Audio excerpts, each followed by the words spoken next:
What is up, Blue Demon fans, and welcome back to another episode of the Blue Demon Banter Podcast, brought to you by WeAreDePaul.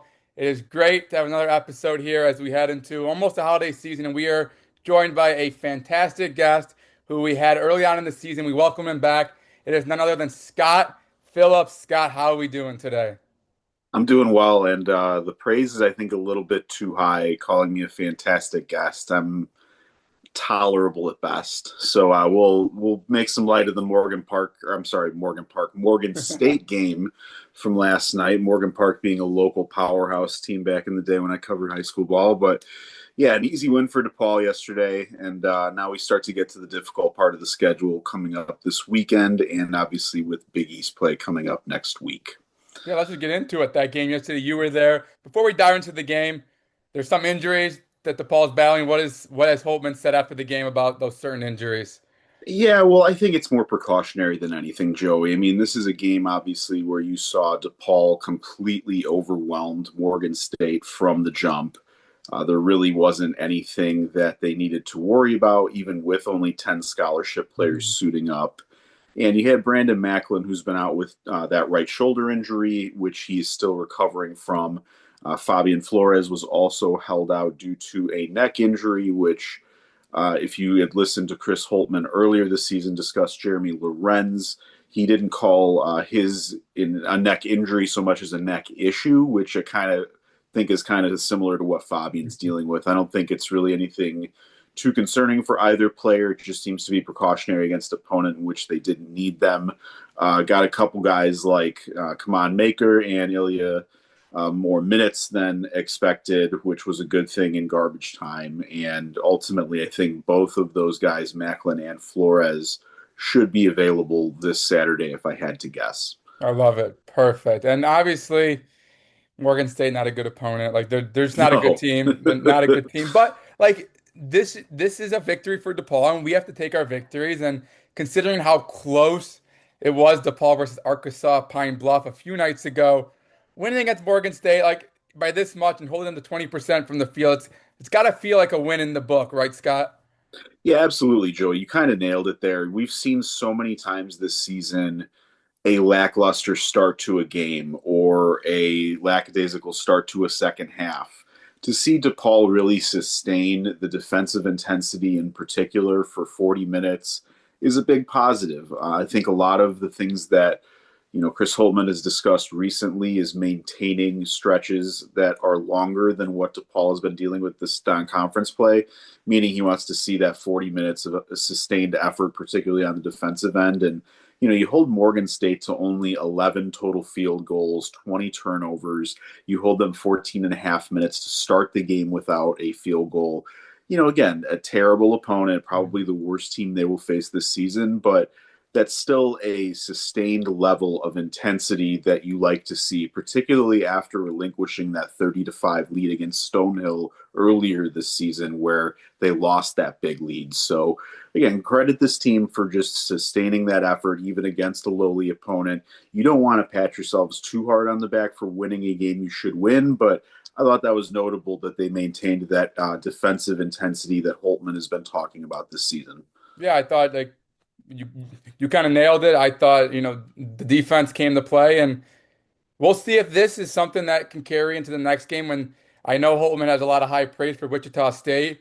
So it's going to be a good opponent. But the thing I was most interested about was seeing how Kruz McClure, what type of role he was going to have. Was he going to start? Was he not after having that fantastic performance against Arkansas Pine Bluff, which was really where he kind of took over the game and kind of gave DePaul a chance to even win that game. And he started, Scott. He started in the lineup. I Yeah. know Holtman has said he doesn't care about the starting lineup. It's more for like the fans and whatnot. He doesn't care, but it's kind of high praise for a freshman coming in as a true freshman.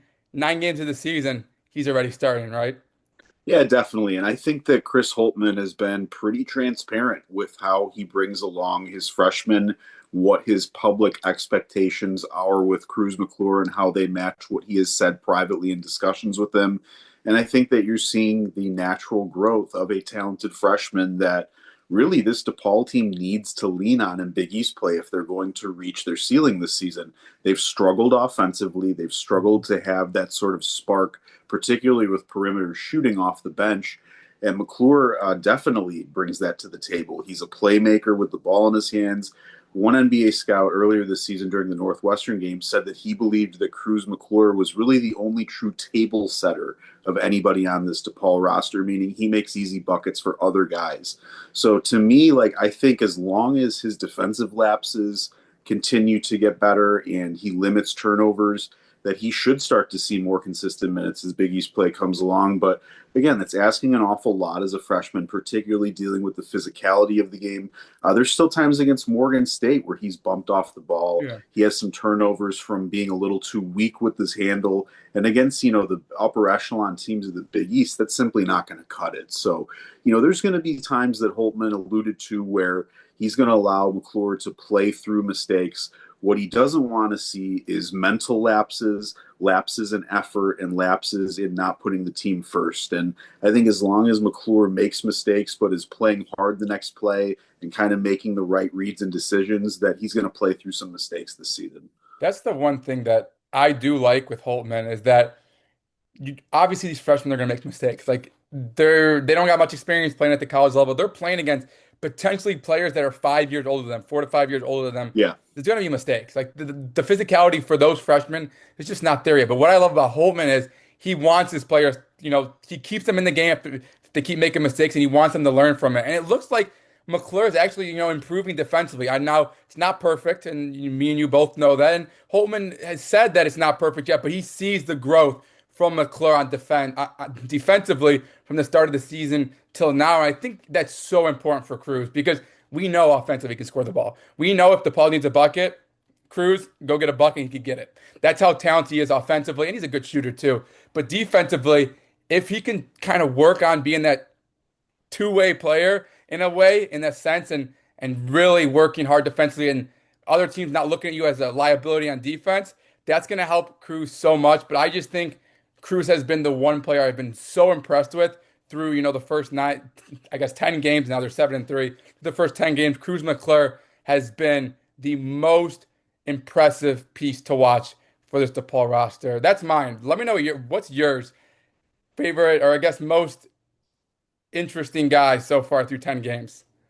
Well, since you picked Kruz, who I happen to agree with you, I think there's so many different things that he brings to the table that he's going to expand upon later this season. But for me, Fabian Flores, and just the fact that like he's earning consistent minutes after it was unknown that he would even be able to play this season after the waiver went through at the NCAA. And again, just the transition from being, someone who lived in Europe to suddenly coming to the United States, having to acclimate to being in a new country, having to learn how to be a college student and the nuances of college basketball as opposed to FIBA rules, European EuroLeague basketball.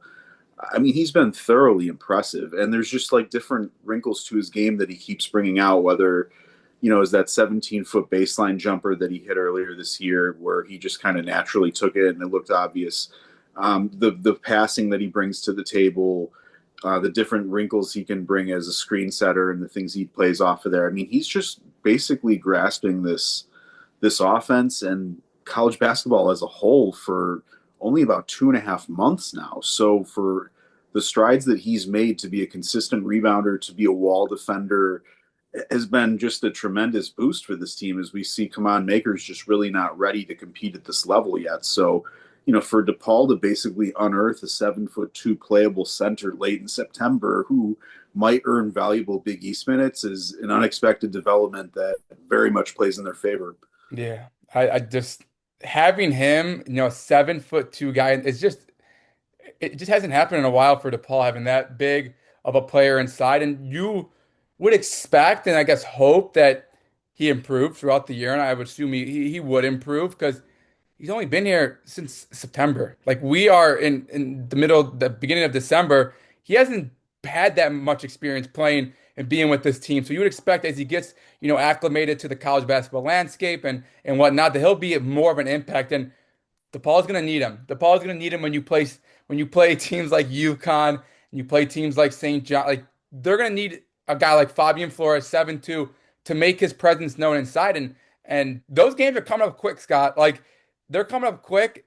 After the Wichita State game, you got St. John's and you got UConn. So Fabian, I've liked what I've seen, and hopefully Fabian could be back with that, neck injury. You don't think it's serious, and I don't think it's serious as well. So hopefully he's back soon. But just having him as an option is so vital for this DePaul team to really, like you said, reach their ceiling. And I think it's only a matter of time until he's seeing more and more and more minutes. And I'm really excited for his growth. And I know I don't want to look too far ahead for next year, but I'm excited to see how he grows towards this year and into next year. 'Cause I think Fabian could be a really good college basketball player just because his height, and he could improve, shot blocking as well. So I'm excited for him and whatnot. But now, since we talked about two players that we've been most impressed with, let's talk about, and I'll give you the first option here.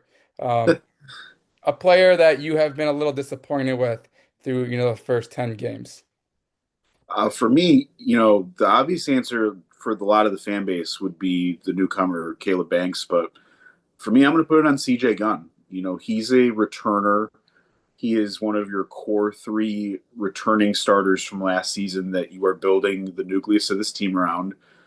And to me, the shot selection, the sloppiness of his footwork on shots, the lapses mentally in what has been a very good ball movement offense, have just been difficult to tolerate as a senior leader for this team this year. And I think that, a very clear message was sent to CJ with him not starting this past game, with Kruz McClure starting instead.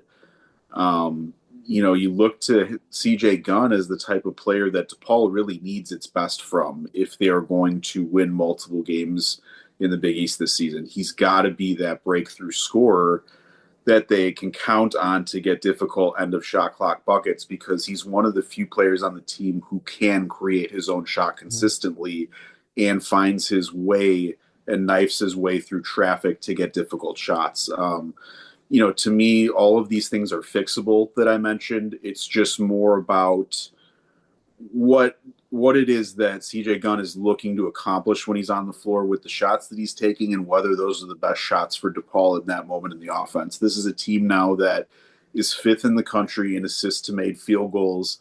We see time and time again, they move the ball effectively in the half court. They find and work the ball around enough to get open shots to shooters from assists.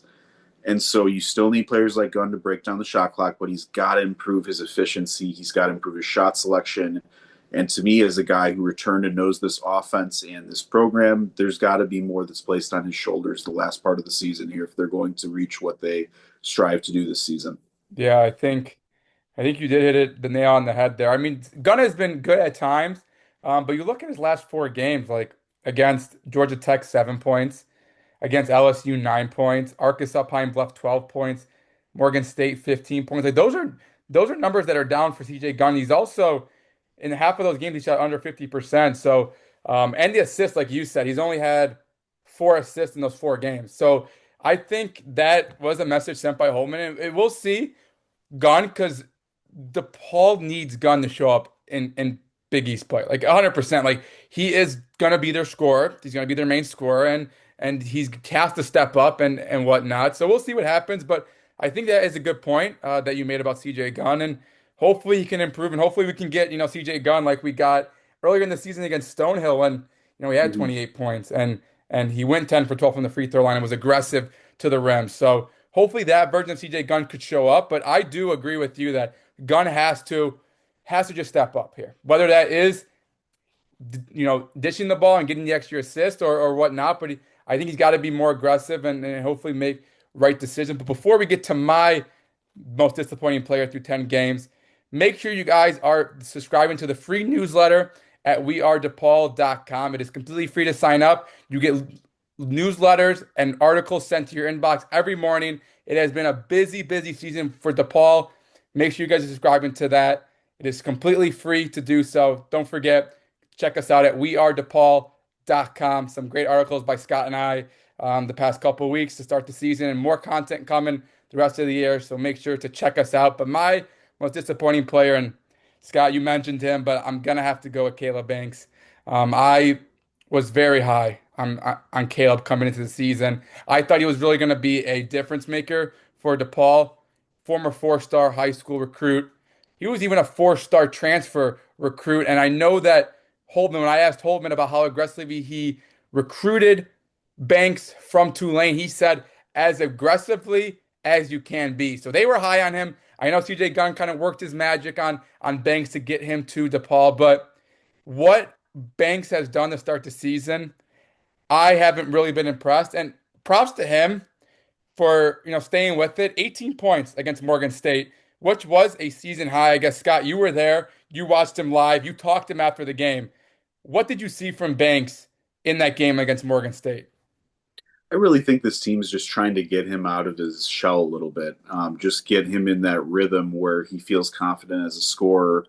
You saw Chris Holtman leave Caleb Banks late in garbage time in against Morgan State so that he could continue to aggressively attack the rim and take 3 pointers and basically be the guy who is relied on to generate offense, which is a role that he had at Tulane last year. He was an all conference player for them. So, again, he's had to adapt to different roles this season, whether it was starting or coming off the bench most recently. He has struggled defensively, and that's been quite obvious. And I think it was understated in the offseason that he was coming from a strictly zone defense at Tulane and coming to a DePaul defense that is very man oriented with a lot of switches on the perimeter and a lot of different concepts that they were not doing in his zone base at Tulane. So there have been times where he's looked completely lost on the defensive end, and that's been a liability for him there. But I think that his effort and his communication has improved. He's a guy who's consistently telling other guys to huddle up, and he's a good teammate, and he's supportive. And I know that things haven't been easy for him when you are a guy who is used to scoring and used to being productive, and that production declines in your new role and your new place. So I think props to him for playing through that a little bit and for, having a solid game against Morgan State. You just hope this adds a little bit of enthusiasm to his game for the next couple weeks, whether he's starting or coming off the bench, just bringing good minutes, knocking down open shots, spacing the floor at the four if he can, and being more consistent as a rebounder and physical threat. I think too many times in the non-conference portion of the schedule, Caleb Banks has been just kind of physically outplayed by lesser competition or had some balls ripped away from him in loose ball situations. And I think that, those types of plays, winning those 50-50 balls, getting some loose ball rebounds and pushing tempo, that'll be the key to unlocking the full part of his game that maybe DePaul fans haven't seen yet from him. Yeah, But I think. an encouraging sign against Morgan State. They clearly wanted to send a message by getting him touches and shots, and they hope that that will translate to maybe some more shots made during the Big East portion of the conference schedule. Yeah, just kind of hope that this kind of gives us confidence, because Holtman, Mm-hmm. after the Arkansas Pine Bluff game, he said a lot of players are dealing with, confidence issues. And you would probably assume that one of those players is Caleb Banks, because of his slow start. And this is a player who had a lot of success at Tulane, last year and was really an all-around productive player. And this year, that hasn't been the case. I mean, it's been a lot of bad games for Banks, but I thought in that game against Morgan State, Banks was really aggressive, and you like to see Mm-hmm. that, and it resulted in him making all 8 of his free throws. Like, he got 8 opportunities at the free throw line. He made all of them. Like, that's what you need to see from Banks, who the competition now is going to increase. You play St. John's, you play UConn here in a couple weeks. It's now go time for Caleb Banks, and you hope that, like I said, it gives him confidence to go get a bucket because he can. Like, he is talented enough to get a bucket, and you hope that now he has 10 games with, Holtman's scheme and with these players that he's kind of getting comfortable. He's getting comfortable playing alongside Layden and playing alongside again CJ Gunn. So you kind of hope that this is kind of the thing that gets Caleb Banks right, and hopefully it does because I think the potential is there for him. I haven't seen it yet, and he hasn't shown it yet to most DePaul fans, but I think the potential is there for Banks to be a more productive player here in the second half of the DePaul season as we head to conference play. Which, speaking of conference play, Scott, it's coming up. UConn, St. John's, tough opponents, I guess. Where do you kind of put this team and where they're at right now as we head into one more game before conference play? Well, I think we talked about this after a few games, non-conference play, and I kind of pegged them around seventh or eighth at the time. And I still think that the nature of this conference, the back end of it, is still pretty wide open. The Big East hasn't been spectacular non-conference play, particularly facing other power conferences. So I think there are a lot of winnable games. It's just going to come down to consistent defense, as Holtman has alluded to, and finding that offensive rhythm where they're knocking down open shots. It's clear that this is not going to be a team with 30-point star-driven performances. It's going to be a sum of all parts team.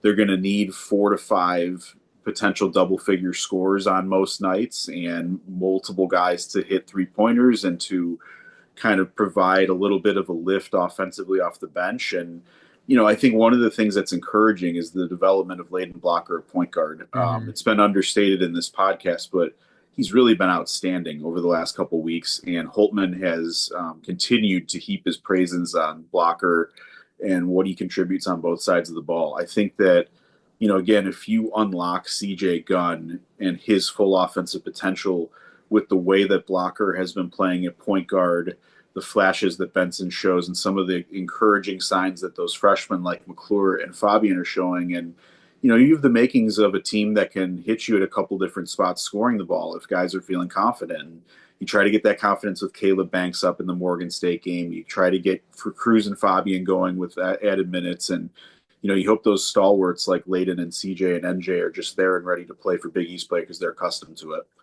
Yep. I want to bring up the point you made about Layden because I've seen a different side of Layden over these past few weeks, like you said. At the beginning of the season, a little slow. He wasn't as aggressive, I thought, and I thought he was playing timid a little bit.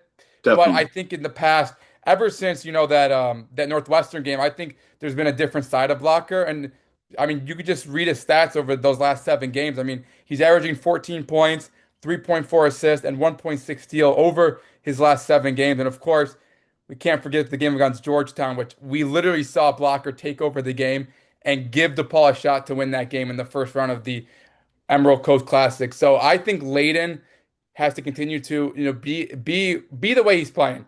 I think he's picking his spots on when to take over, and I think he's doing a great job of, knowing when to drive, knowing when to shoot it, knowing when to dish it out. And I think this is only a second year, I guess not even second full year playing full-time point guard, like playing the one.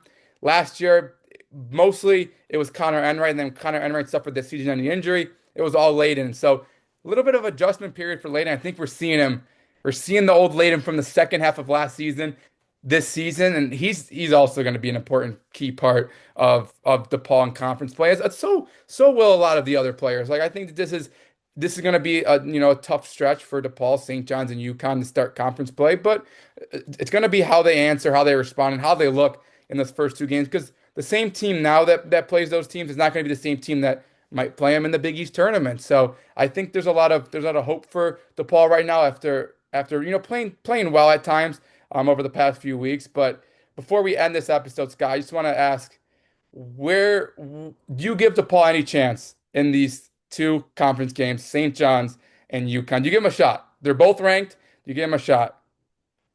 I don't, just by virtue of I think those two teams are really, Yeah. really good. And having St. John's with a couple of non-conference losses that they weren't expecting to marquee opponents, I think they're going to come out hungry. You look at how much of a blowout last year was that opener when we went on the road at St. John's. I don't think there's going to be as much of a deer in headlights look for this DePaul team, but it's still a pretty gigantic leap in terms of talent level, St. John's compared to what DePaul has faced so far this season. And with UConn, like that team is just rolling right now. Another big win last night at the Jimmy V Classic in Madison Square Garden against Florida. They've already knocked off Illinois and BYU and played Arizona as well. So, you're looking at a well-oiled machine from Dan Hurley once again with a lot of veteran pieces. Alex Caravan's playing tremendously. They really have a big man that's a load inside and Terrace Reed. And, again, they're just getting Braylon Mullins back and that shooting that he brings that they've kind of struggled to find at times this season. So, again, I don't think that this DePaul team is sneaking up on anybody. I think that coaches around the Big East know what Chris Holtmann can bring in terms of scheming his team's open looks. And, all it takes is a couple of those open looks to go down for DePaul to be dangerous. And, to me, the talent level with UConn and St. John's kind of separates them from everybody else in the conference and makes for a very difficult start for DePaul season here. Yeah. I just want to see how they play against those teams, right? Like no Yeah. one expects DePaul to win those two games. St. John's 22nd ranked. They'll travel to Queens on December 16th, and then right after that, a short turnaround. A couple days later, they'll host UConn at home. No one will give DePaul a shot, but how will DePaul play in these games? Will the games be tight? Will it be close? We'll wait to find out. But that's gonna do it on this episode of the Blue Demon Banter Podcast. Scott, thanks again for hopping on the show. Always a pleasure having you on. And as always, guys, go DePaul, go. I'll catch you next time.